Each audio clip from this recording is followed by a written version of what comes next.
My husband is cooking for his true love when his parents are abducted. I don't stop him from doing anything. Instead, I call the police. I've been reborn. In my past life, I stopped my husband from caring for his true love. In turn, he stopped his parents from leaving the house, helping them avoid a tragedy. However, his true love ended up getting an amputation after cutting her finger and getting a wound infection. My husband didn't blame me after the incident. His revenge only came a year later.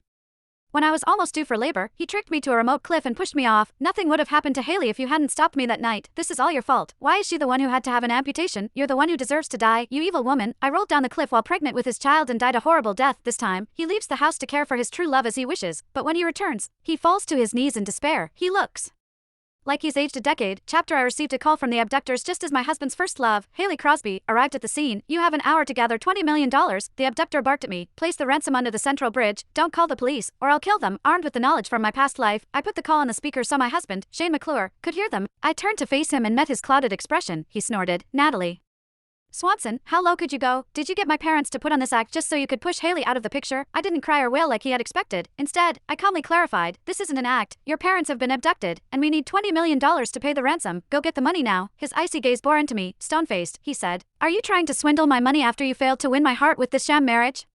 Shane and I had known each other for 2 decades. When we were younger, I saved his life once, and our families arranged our marriage as a result. But deep down, I'd always known Shane resented my modest family background. He had never hidden his feelings for Haley Crosby, his first love, who had been studying abroad. Before we got married, I told him he could walk away, that he could return to Haley if he wished. I promised I wouldn't hold it against him. Without even looking at me, he muttered flatly, I'll marry you willingly. Shane's demeanor grew colder after our wedding. He had never looked me in the face from the first time we met. I often comforted myself and attributed his coldness to his personality, that he still loved me. Then Haley returned to the country. Shane's wide, radiant smile upon seeing her shattered my delusions and drove a knife into my heart. From the beginning, he had never once taken my side. The look in my eyes frosted over, and I glared at him in utter disappointment. Keeping my composure, I said evenly, I've never thought of conning you, and I'd never resort to such a shameless tactic. Believe me or not, your parents have been abducted. I'm not putting on an act. Go to the police with me if you trust me. If not, get out of my way. I have lives to save. He seemed taken aback, maybe by my calmness, or maybe because, for the first time, I showed real irritation. I turned to leave, gently pushing Haley out of my way, but suddenly, she